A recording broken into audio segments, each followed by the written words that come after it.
1 Genesis 17 verse 1 to 27. When Abram was 99 years old, the Lord appeared to him and said, I am God Almighty, walk before me and be blameless. I will confirm my covenant between me and you and will greatly increase your numbers. Abram fell face down, and God said to him, As for me, this is my covenant with you. You will be the father of many nations. No longer will you be called Abram. Your name will be Abraham, for I have made you a father of many nations. I will make you very fruitful. I will make nations of you, and kings will come from you.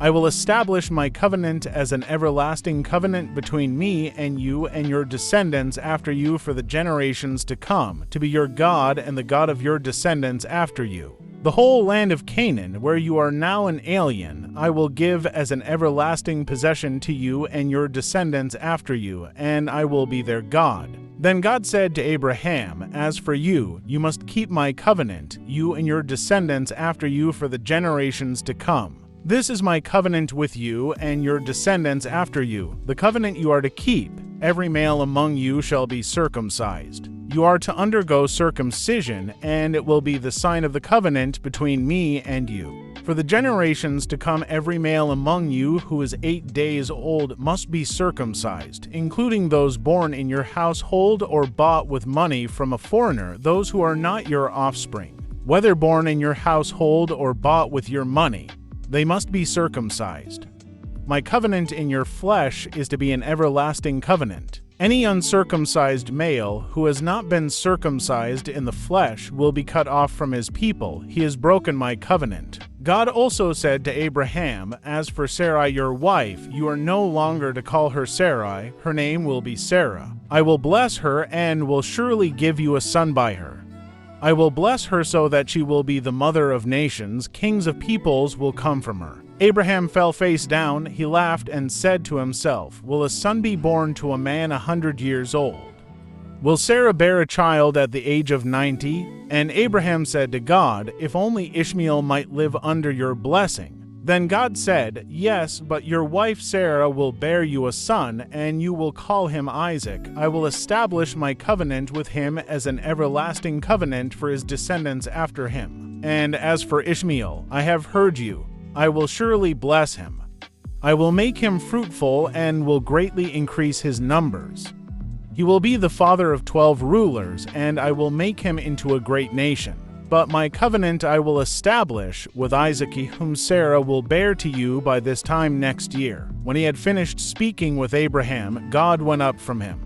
On that very day Abraham took his son Ishmael and all those born in his household or bought with his money, every male in his household, and circumcised them as God told him. Abraham was 99 years old when he was circumcised, and his son Ishmael was 13. Abraham and his son Ishmael were both circumcised on that same day. And every male in Abraham's household, including those born in his household or bought from a foreigner, was circumcised with him. Genesis 18 verse 1 to 33.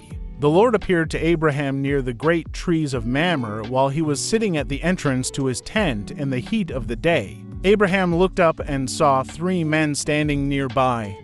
When he saw them, he hurried from the entrance of his tent to meet them and bowed low to the ground. He said, If I have found favor in your eyes, my Lord, do not pass your servant by. Let a little water be brought, and then you may all wash your feet and rest under this tree. Let me get you something to eat, so you can be refreshed and then go on your way. Now that you have come to your servant. Very well, they answered, Do as you say.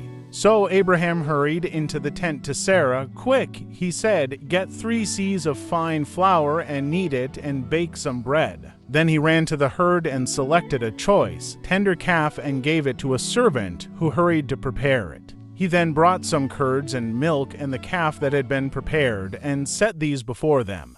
While they ate, he stood near them under a tree. Where is your wife Sarah? They asked him. There, in the tent, he said. Then the Lord said, I will surely return to you about this time next year, and Sarah your wife will have a son. Now Sarah was listening at the entrance to the tent, which was behind him. Abraham and Sarah were already old and well advanced in years, and Sarah was past the age of childbearing. So Sarah laughed to herself as she thought, "After I am worn out and my master is old, will I now have this pleasure?" Then the Lord said to Abraham, "Why did Sarah laugh and say, 'Will I really have a child now that I am old?'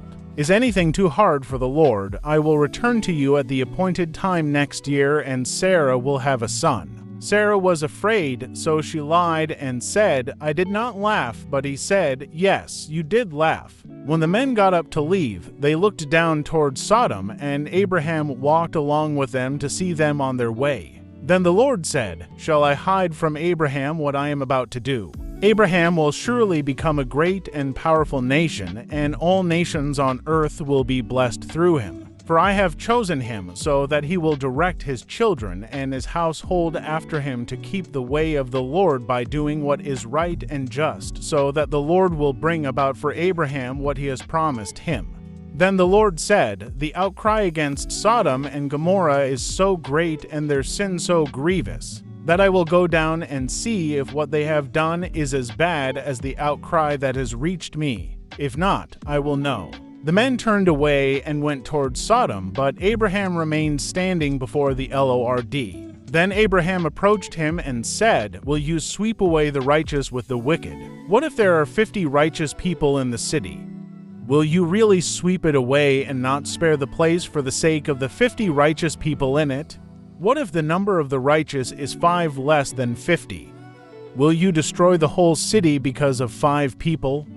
If I find 45 there," he said, "I will not destroy it." Once again he spoke to him, "What if only 40 are found there?" He said, "For the sake of 40, I will not do it." Then he said, "May the Lord not be angry, but let me speak. What if only 30 can be found there?" He answered, "I will not do it if I find 30 there." Abraham said, "Now that I have been so bold as to speak to the Lord, what if only 20 can be found there?" He said, "For the sake of 20, I will not destroy it." Then he said, "May the Lord not be angry, but let me speak just once more. What if only 10 can be found there?" He answered, "For the sake of 10, I will not destroy it." When the Lord had finished speaking with Abraham, he left, and Abraham returned home.